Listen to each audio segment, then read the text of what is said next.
Hi, this is Piero Giorgio, author of Survive the Economic Collapse. I'm here today in Cambridge, Massachusetts at the MIT to interview Mr. Noam Chomsky.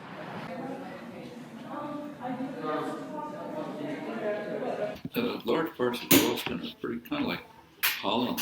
They're tilled land, and in fact, they're now bringing in Dutch specialists to try to help them develop plans to save Boston from rising sea levels. I agree. And one of the proposals, the main proposal, is that they replace a lot of the streets with canals, so it'll look like Venice. Yeah. Except look what's happening to Venice. It's also Yeah.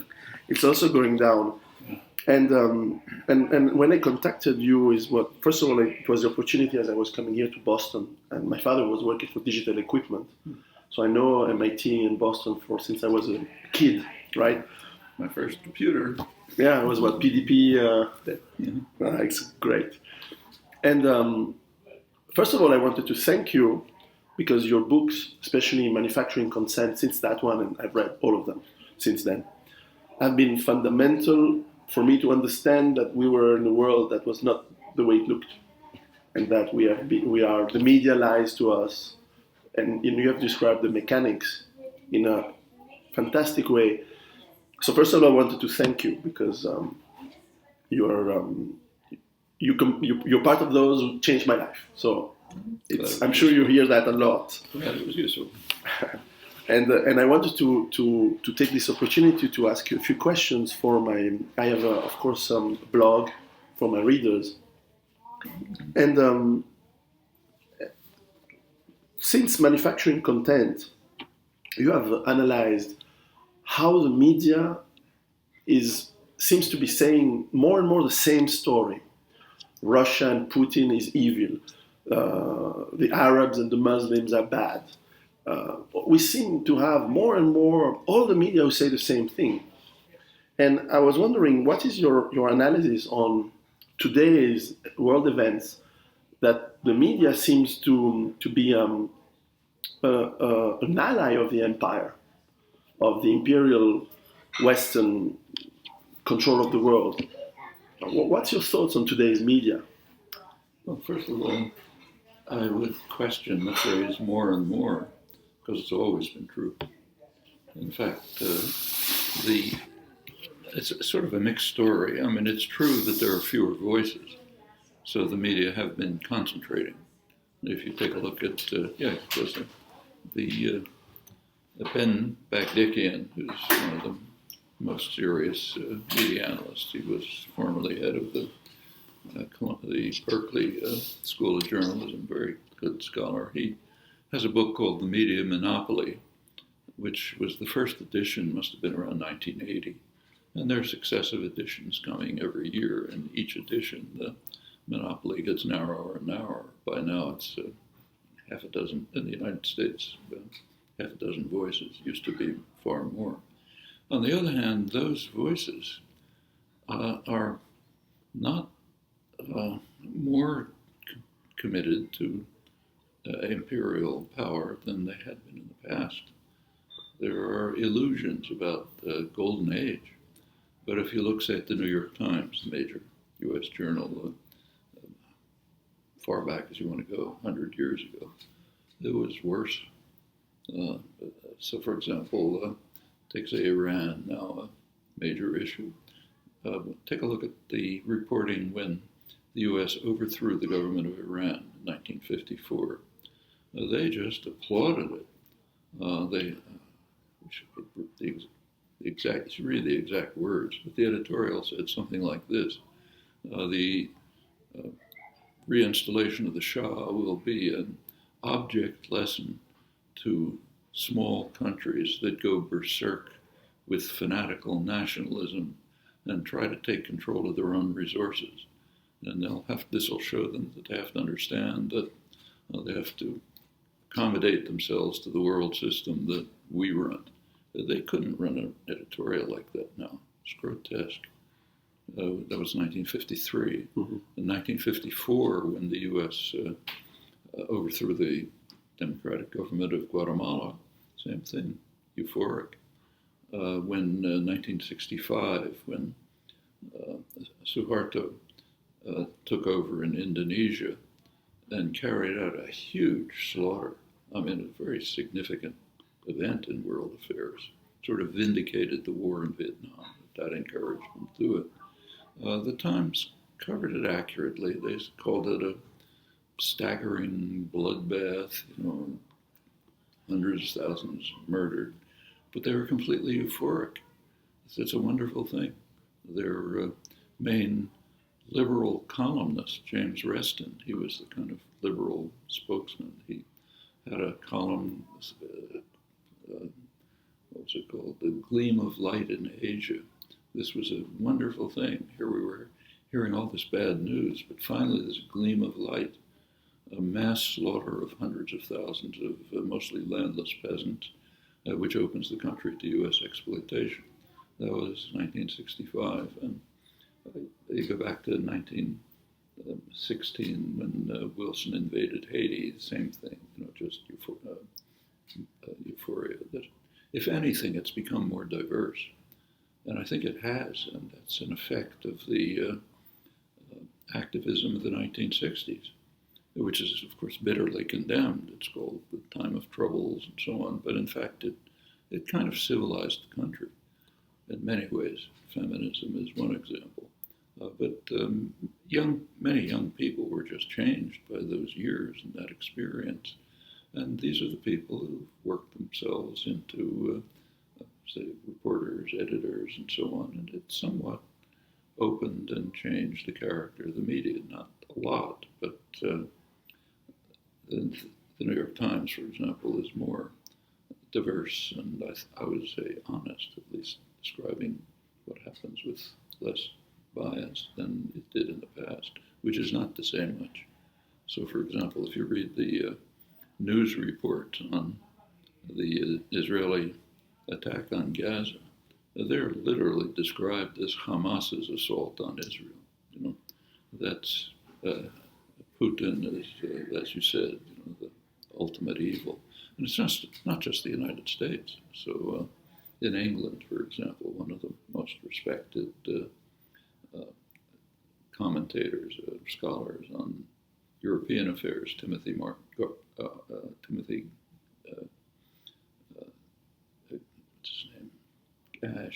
Garton Ash, who quite respected liberal commentator, he simply describes Putin as that rat-faced, irritable little man, and then talks about his horrible actions and so on.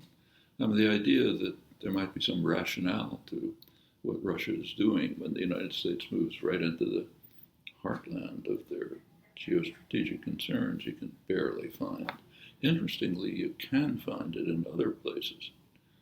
So Foreign Affairs, which is the major establishment journal, Council on Foreign Relations, their lead article in the current issue is by international relations scholar John Mearsheimer.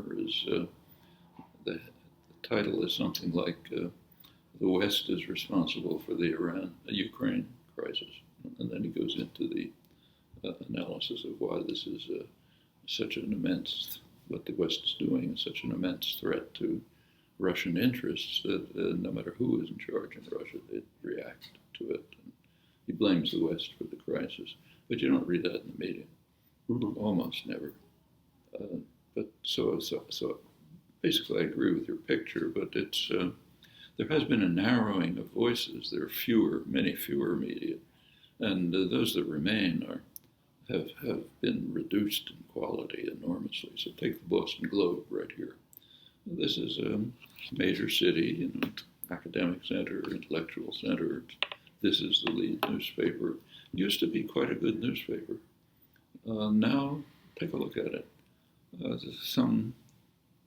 They'll pick up a couple of columns from the New York Times or Associated Press that do no reporting. It's basically on local affairs. And the same has happened throughout the country. San Francisco, when you were there, if you read the San Francisco Chronicle, it also used to be a serious newspaper. Now it's you find out about some corruption in the mayor's office or something like that, and that's changed a lot. On on the other hand, the individual media, I think, to some extent, reflect the impact of the activism in the 60s and subsequent years in broadening understanding concerns, changing just the moral character of the country, which does influence them to an extent, limited, however. If you look closely, it's basically hewing to the state corporate line. Very little critique of it.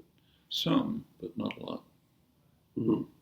How do you see the internet media playing? I heard you say that it's a double-edged kind of media where you can find very relevant information, but you can also find incredible idiots.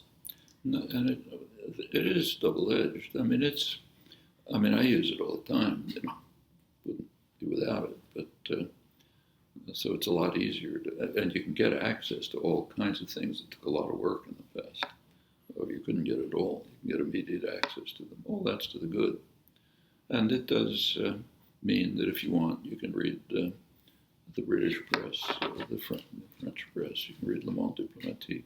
You can read Latin American reporting if you put out the effort, and a wide range of opinion on blogs, much of which is interesting. All that's very positive.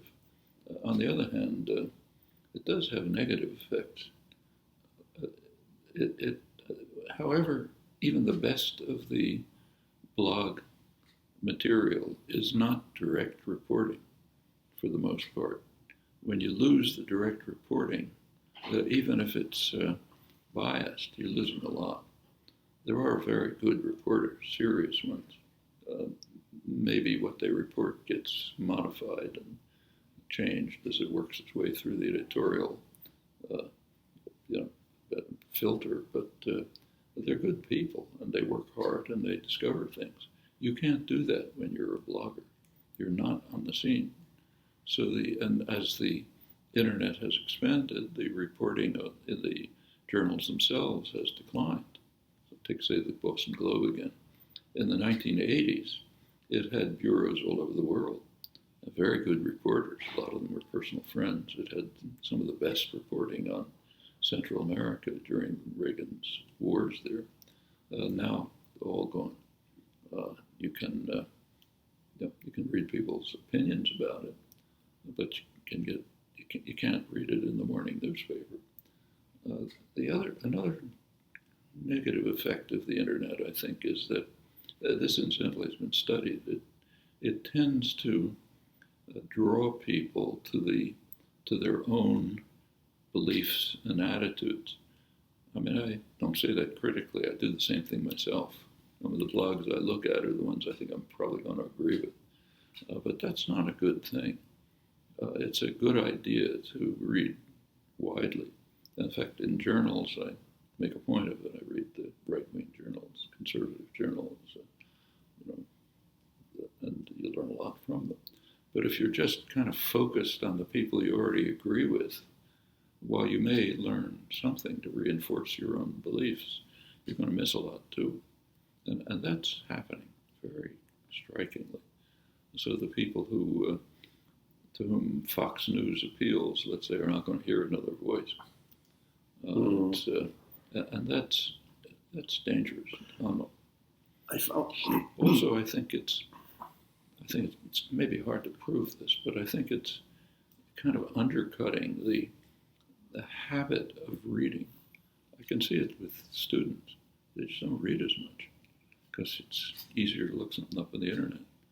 And there's a difference. There's a big difference between reading a book, thinking about it, or going back to the preceding chapter. That's serious reading. And when it comes through rapidly on the screen, it just doesn't penetrate the same way. And I think it leads to a certain superficiality. It's having that kind of effect, I think, especially with the younger people, on just superficiality of relationships. I mean, there are people who think they have 100 friends because when they put something on Facebook saying, I'm having an exam tomorrow, they'll get 20 letters saying, hey, I hope you do well, or something. But that's not friends. You think that's also the reason why there are so many people who are hardcore believers into extremely many, and some may be true, so many conspiracy theories? The conspiracy theories are quite interesting. I mean, in places like the Middle East, they're rampant. Everything is a conspiracy theory. And there are beliefs in the awesome power of the United States or the Jews or someone or other. And you can understand why. When you have, when everything looks hopeless and your society is falling apart and you don't have any constructive thing to do, and you see all this chaos and unintelligible horrors going on, you will try to make up some picture of what's happening. And without serious resources and serious discussion, serious political groups where people can interact and interchange and work out their ideas and so on, without that whole array of options, people will turn to inventing some story. And it's happening in the West too. It's and these things spread like wildfire through the internet. I mean, you suppose that you and I tomorrow, right now, we decide to start a conspiracy theory. Here we decide to say Obama is poisoning the water supply throughout the Western world because he wants to kill off the lower classes. Tomorrow, somebody will have a post say, yeah, I saw a strange man in my backyard digging a hole, and I asked him what he was up to, and he went away, and then somebody else will have some other story. Pretty soon you'll have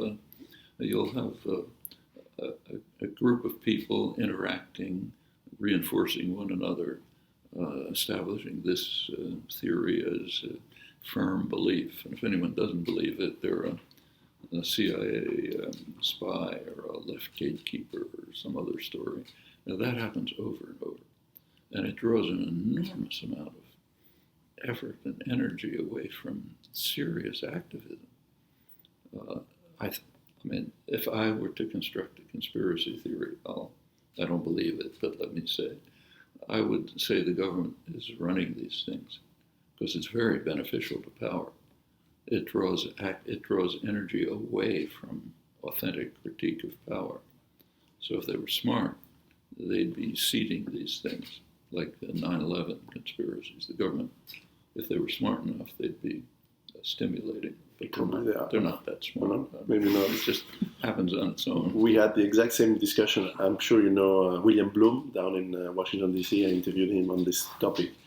And he also agreed that we are focusing people, but for sure it's happening, away from the real problems, which is the poverty, the disenfranchisation of people away from the production means in the cities. The purchasing power is dropping, the food quality for the lower classes is dropping, health is dropping for the lower classes. The mean income now is probably lower than 1989, 25 years ago. And as for disenfranchisement, you take a look at the academic political science literature. It's extremely interesting. It's one of the main topics they study is the relation between attitudes and policy.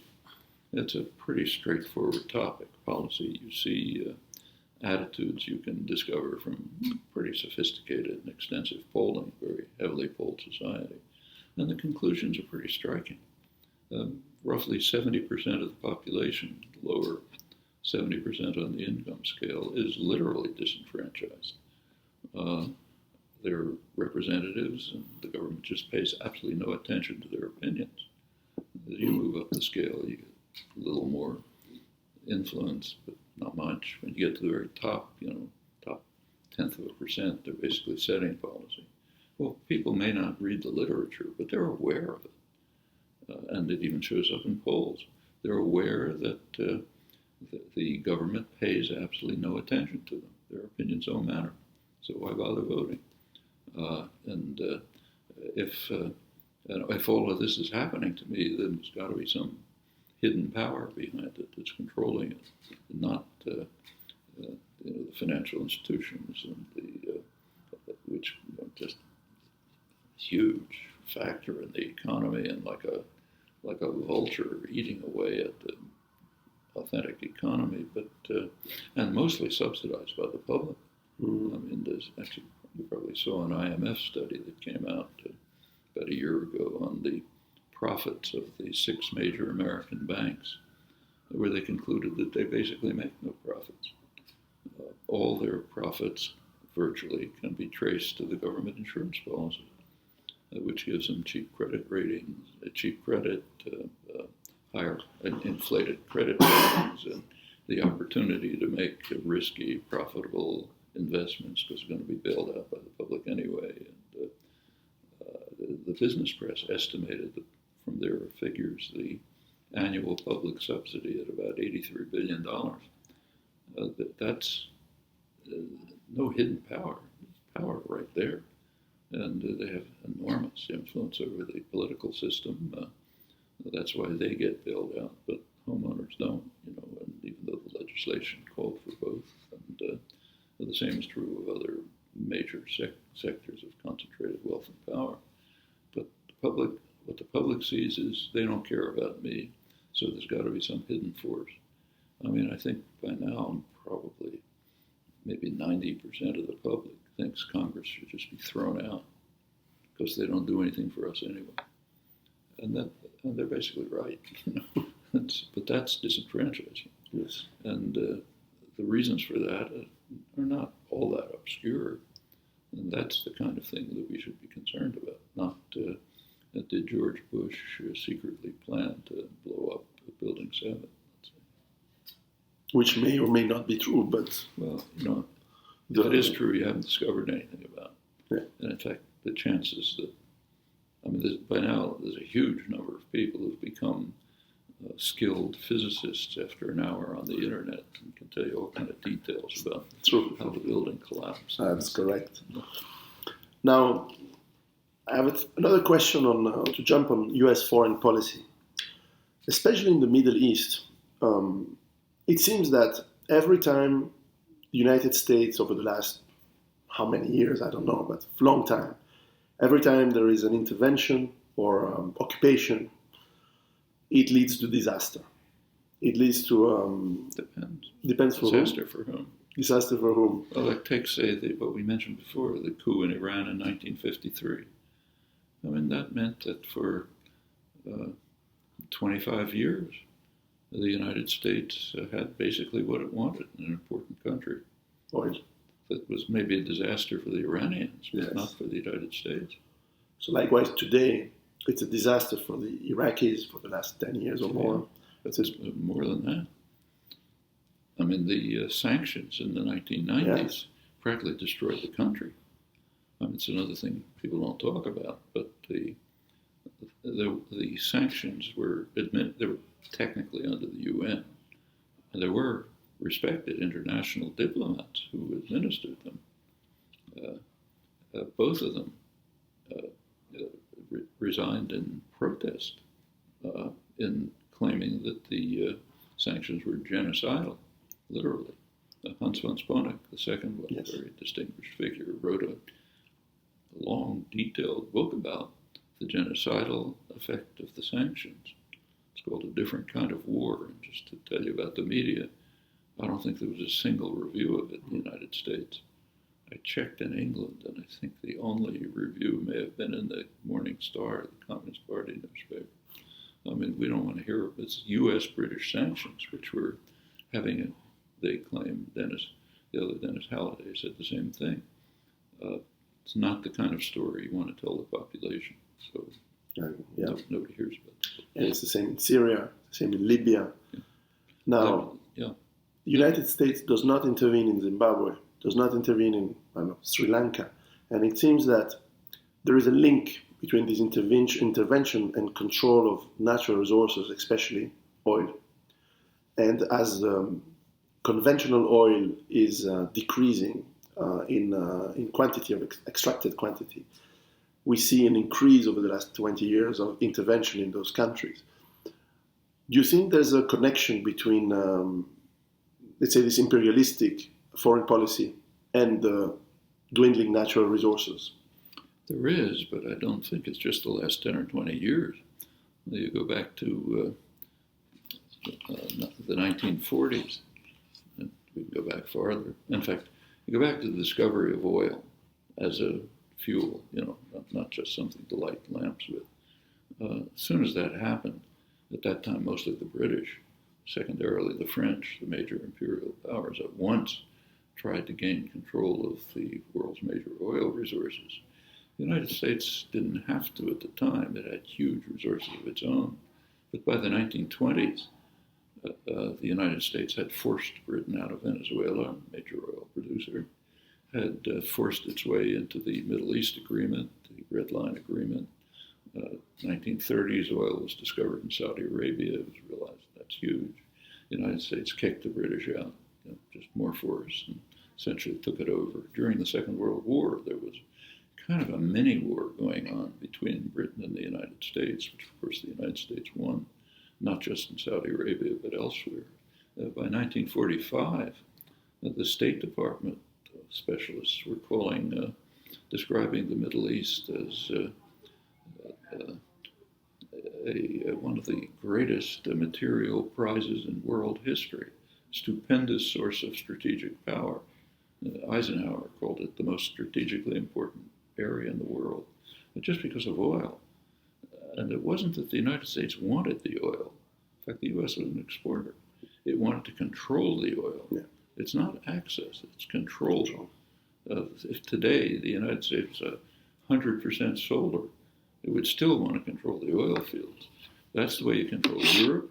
That's the way you control Japan. You have your hand on that lever. You have an enormous impact on world affairs.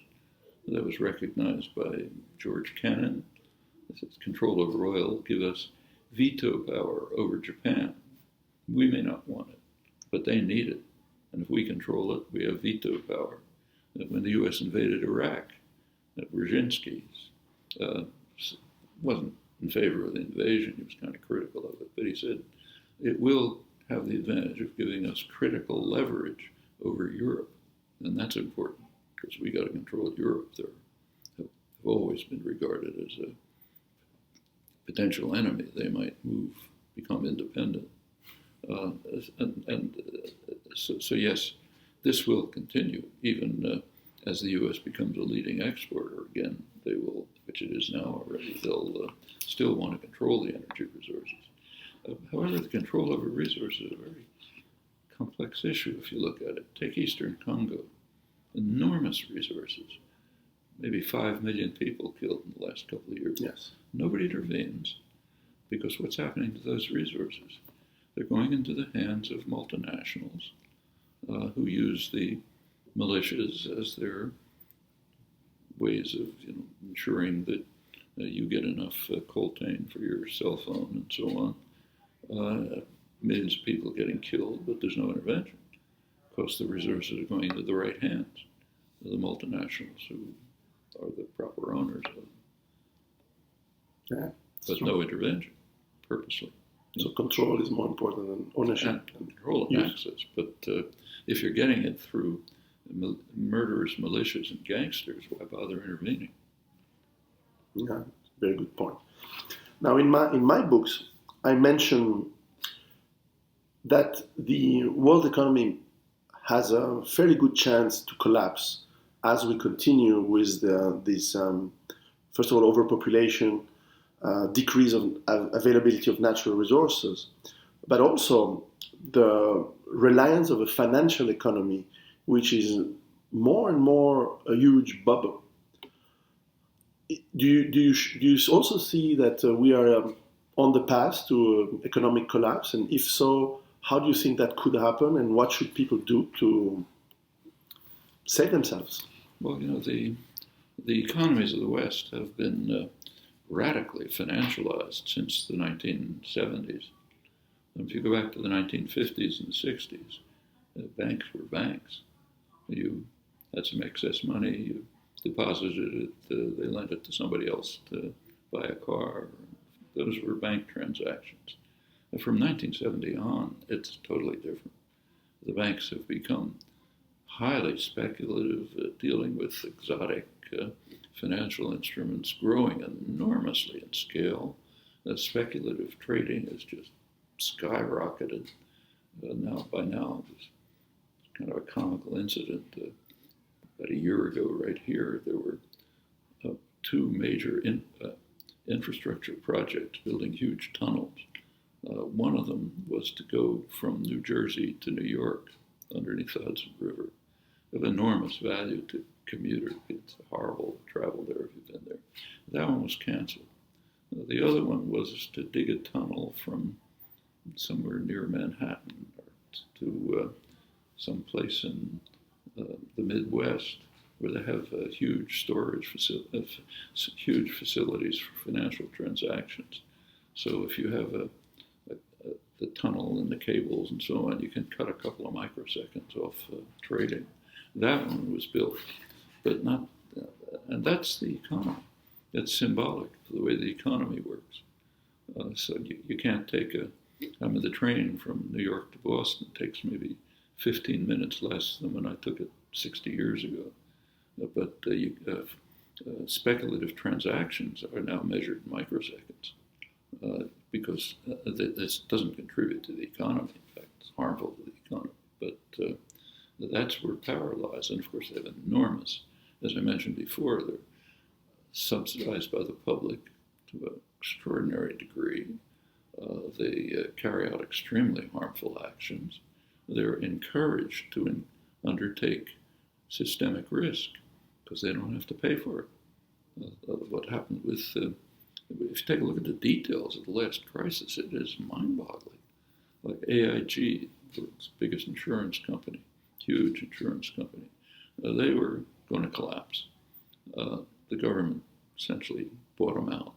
I think they owned most of it, but just sort of gave it back to them. If they had collapsed, Goldman Sachs probably would have collapsed. They have a huge number of complex transactions with AIG, and after that, the whole system sort of falls apart. Well, they were all bailed out by the public. As soon as AIG was bailed out, they immediately paid extra bonuses to the chief executives. Basically criminals. They would be in jail. Most of what they're doing is illegal. But they were bailed out by the public, so then they take it and give themselves huge bonuses. Well, that did raise a few comments, but this Larry Summers, Obama's chief economic advisor, Secretary of Treasury under Clinton and so on, he commented on it and he said, yeah, it doesn't look nice, but these were legal contracts and we have to obey contracts. Right at the same moment, the state of Illinois was refusing to pay pensions to public service workers because they said they didn't have enough money. Well, that was not only a legal contract, but these people had actually worked for it, not like AIG executives, and they had paid for it. When working people in a union get a pension, it's because they cut back their salaries to pay for the potential security. But for them, the contract didn't matter. For the AIG executives who had the whole country on the ropes and then where they bailed out, yeah, that mattered. We have to honor that. And right now, something's taking place which gives chutzpah a bad name. The former head of AIG is suing the government because the government took away some of their profits by the way it bailed them out. They should have given them more profits. And this is at the Supreme Court. I mean, the whole thing is surreal when you look at it. And this, and the serious economists know it. Martin Wolf is probably the most respected economic correspondent in the English-speaking world, at least. He described a pretty conservative guy, incidentally. I think he was a Reaganite and a supporter of neoliberal reforms and so on. But he describes the financial sector as being like the larva of a spider wasp that eats out the host of the productive economy from the inside. That's right. Shouldn't tolerate that. The financial sector should go back to being what it was, before the 70s. Incidentally, at that time there were no financial crises because it was regulated. Yeah. Since the 70s. You have a big financial crisis every couple of years, Yeah. and the government then bails them out. The public meeting bails them out, gets ready for the next one. But that doesn't happen. I mean, those are decisions. They don't have to be. There's no economic law that says it has to work like that. But there are other problems that are even bigger, which you've discussed, like the threat to the environment, which is a very serious threat. And we're kind of racing towards a precipice. You know what it is, and very little is being done about it. In fact, it's so ExxonMobil, major energy corporation in the world, just announced that they're going to focus entirely on fossil fuel extraction because it's so profitable for a couple of years until the whole house crashes. So anyway, thank you very much for your time. I will